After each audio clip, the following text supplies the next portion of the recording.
രാവിലത്തെ വെയിൽ കണ്ടപ്പോൾ മുറ്റത്ത് ബാക്കിയുള്ള പരിപാടിയൊക്കെ തീർക്കാന്നും കരുതി ഇറങ്ങിയതാണ് കേട്ടോ. അപ്പോൾ അതാ നല്ല മഴയാണ് പെയ്തു. മഴയായാലും വെയിലായാലും വേണ്ടില്ല എന്ന് വിചാരിച്ച് ഞാൻ എൻ്റെ ആയുധങ്ങളൊക്കെ എടുത്ത് ഇറങ്ങിട്ടോ. കത്തിയും കൈക്കോട്ടും കണ്ടിട്ടാണ് എന്താവോ മഴ പെട്ടെന്ന് തന്നെ പോയിട്ടുണ്ട്. ഇന്നത്തെ നമ്മളെ താരെന്താ ആ മൂലക്ക് ഇരിക്കണ ഈ ഒരു മഞ്ഞ ചെടിയാണ് കേട്ടോ. ഇതിന്റെ പേരെന്താണെന്നൊന്നും എനിക്കറിയില്ല. മുറ്റം വൃത്തിയാക്കിയ കൂട്ടത്തിൽ ഇത് എവിടെ വെക്കണം എന്നറിയാത്തതുകൊണ്ട് തൽക്കാലം ആ ഒരു മൂലക്ക് വെച്ചതായിരുന്നു കേട്ടോ.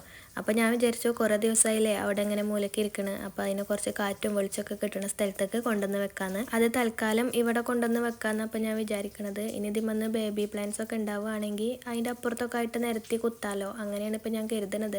ഈ ഭാഗത്തൊക്കെ നല്ല പുല്ലൊക്കെ ഉണ്ട്. ഈ മഴയത്ത് പുല്ല് പറിച്ചിട്ട് പ്രത്യേകിച്ച് കാര്യമില്ലാത്തതുകൊണ്ടാണ് ഇപ്പം അതൊന്നും മൈൻഡ് ചെയ്യാത്തത്. പിന്നെ ഇപ്പം ഞാൻ കൊണ്ടുവന്ന് തട്ടിയത് ഒരു ബക്കറ്റിൽ കുറച്ച് മണ്ണും പിന്നെ ഈ പച്ചക്കറീൻ്റെ വേസ്റ്റൊക്കെ ഇട്ടിട്ട് ഞാൻ തന്നെ ഒരു വളം ഉണ്ടാക്കി എടുത്തിട്ടുണ്ടായിരുന്നു. അതാണ് കേട്ടോ. അപ്പോൾ അതിൽ നിന്ന് കുറച്ച് എടുത്തിട്ട് നമ്മുടെ പാഷൻ ഫ്രൂട്ടിൻ്റെ ചുറ്റും ഇട്ട് കൊടുക്കുന്നുണ്ട് കേട്ടോ. ഞാനിന്ന് രാവിലെ ഇതിന് ആട്ടും കാട്ടൊക്കെ ഇട്ട് കൊടുത്തിട്ടുണ്ടായിരുന്നു. പിന്നെ മുട്ടൻ്റെ തോട്, അങ്ങനെ എൻ്റെ കയ്യിൽ എന്തൊക്കെ വളം ഉണ്ടോ അതൊക്കെ കൊണ്ടുവന്ന് ഇട്ടീന്നു കേട്ടോ. കാരണം പാഷൻ ഫ്രൂട്ടൊക്കെ പറ്റ മുരടിച്ച് പോണ ഒരു അവസ്ഥ. അങ്ങനെ നമ്മുടെ നെക്സ്റ്റ് പരിപാടി എന്ന് പറയുന്നത് ഈ ഒരു ചാമ്പൻ്റെ തോട്ടിൽ ഒരു മണ്ണിൻ്റെ തടം പോലെ ഉണ്ടായിരുന്നു കേട്ടോ. അപ്പോൾ അത് അവിടെ നിന്ന് അങ്ങോട്ട് തട്ടിക്കളിയാന്ന് ഞാൻ കുറേ ദിവസമായിട്ട് കരുതണ്. അങ്ങനെ അത് തട്ടി മാറ്റിയിട്ടുണ്ട്. പിന്നെ അതിൻ്റെ തൊട്ടപ്പുറത്ത് തന്നെ ഒരു മീൻ വളർത്താൻ വേണ്ടിയിട്ട് ചെറിയൊരു കുഴി ഉണ്ടാക്കി വെച്ചിരുന്നു. അപ്പോൾ അതും ഒന്ന് മൂടിക്കണം കേട്ടോ. കാരണം ഇവിടെ അടിച്ചു വരുമ്പോൾ ഒരു നിരപ്പായിട്ടാണെങ്കിൽ ഒന്നും കൂടി വൃത്തി ഉണ്ടാവും എന്ന് വിചാരിച്ചിട്ടാണ് അങ്ങനെ ചെയ്തത്. പിന്നെ വല്ലാണ്ട് പൊങ്ങി നിൽക്കുന്ന പുല്ലുകളൊക്കെ ഞാൻ കുറച്ച് പറിച്ചിട്ടുണ്ടായിരുന്നു. പറ്റ ചെറുതൊന്നും പറിക്കാൻ എന്തായാലും ഇപ്പോൾ പറ്റൂല. പിന്നെ ഈ സമയത്ത് പുല്ല് പറിക്കണ എനിക്ക് ഇഷ്ടമില്ലാത്തൊരു കാര്യം എന്താ വെച്ചാൽ പാമ്പ് വന്നാൽ പോലും ഞാൻ സഹിക്കും. പക്ഷേ ഈ പുഴുക്കളുണ്ടല്ലോ അതെനിക്ക് ഭയങ്കര ബുദ്ധിമുട്ട്. ഇത് ചക്കപ്പായത്തിൻ്റെ മരമാണ്, നമ്മുടെ സീതപ്പായ ഉണ്ടല്ലോ അതാണ് കേട്ടോ. ഇനിയിപ്പോൾ ഞാൻ എന്തെങ്കിലും പറയുമ്പോൾ പലർക്കും പല കൺഫ്യൂഷനാണ്. കഴിഞ്ഞ പ്രാവശ്യം അടക്കപ്പായ എന്ന് പറഞ്ഞപ്പോൾ അത് മനസ്സിലാവാത്ത കുറേ ആൾക്കാരുണ്ടായിരുന്നു, അതുകൊണ്ട് പറയണം കേട്ടോ.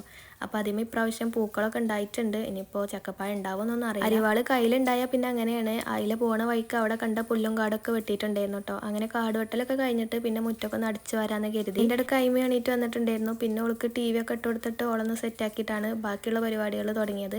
നനഞ്ഞ മുറ്റായതുകൊണ്ട് പെട്ടെന്ന് ഇങ്ങോട്ട് ചപ്പ് പോരുന്നില്ലായിരുന്നു കേട്ടോ. പിന്നെ ഞാൻ വല്ലാതെ ഇങ്ങോട്ട് മെനക്കെട്ടിട്ടില്ല, പോരുന്ന് പോന്നോട്ടെ ബാക്കി അവിടെ നിൽക്കട്ടെ എന്ന് കരുതി. ഇനിയിപ്പോൾ മഴയൊക്കെ മാറി നല്ലോണം വെയിലൊക്കെ അടിക്കുമ്പോൾ മൊത്തത്തിൽ വൃത്തിയാക്കുക, അതേ നടക്കുള്ളൂ. ഈ മഴയാകുമ്പോൾ വീഡിയോ എടുക്കാൻ മാത്രമല്ല കേട്ടോ, വോയിസ് കൊടുക്കുമ്പോഴൊക്കെ ഭയങ്കര ബുദ്ധിമുട്ടാണ്. പിന്നെ മഴൻ്റെ സൗണ്ട് മാത്രമല്ല, ഞാൻ വോയിസ് കൊടുക്കുന്ന നേരത്തേക്കും ലോകത്തുള്ള എല്ലാ കാക്കച്ചയും ഇതിൽ വരുന്നു കേട്ടോ. പിന്നെ കോയിൻ്റെ സൗണ്ട്, റോട്ടിൽ കൂടെ വണ്ടി പോണ സൗണ്ട്, അതൊന്നും പോരായിട്ടുണ്ടാവും എയറോപ്ലെയിൻ്റെ സൗണ്ട് വേറെ. അങ്ങനെ ഇന്നത്തെ പരിപാടികളൊക്കെ കഴിഞ്ഞിട്ടുണ്ട്. പണിയായുധങ്ങളൊക്കെ ഞാൻ കേകി എടുത്ത് വെച്ചിട്ടുണ്ട് കേട്ടോ. പിന്നെ കയ്യും കാലും മുഖമൊക്കെ ഒന്ന് നന്നായി കേൾക്കുന്നുണ്ട്. ഇനി ഇത് കഴിഞ്ഞിട്ട് ഒന്നും കൂടി പോയി കുളിക്കണം. അങ്ങനെ അത് ചെറിയ രീതിക്ക് ഒന്ന് വൃത്തിയാക്കി എടുത്തിട്ടുണ്ട്. ഒരു താൽക്കാലിക ആശ്വാസത്തിനുള്ളതൊക്കെ ആയിട്ടുണ്ട് കേട്ടോ. ഇപ്പോൾ കാണുമ്പോൾ ഈ ചാമ്പൻ്റെ ചോട്ടിൽ എന്തെങ്കിലുമൊക്കെ ഒരു മാറ്റം ഫീൽ ചെയ്യുന്നുണ്ടോ? എനിക്ക് നല്ലോണം തോന്നുന്നുണ്ട്. എല്ലാം കഴിഞ്ഞത് നോക്കിക്കുമ്പോൾ കിട്ടുന്ന ഒരു ഫീല് വേറെ തന്നെയാണ് കേട്ടോ. അപ്പം എൻ്റെ പണി കഴിഞ്ഞതും മഴ പെയ്യാൻ തുടങ്ങിയിട്ടുണ്ടായിരുന്നു.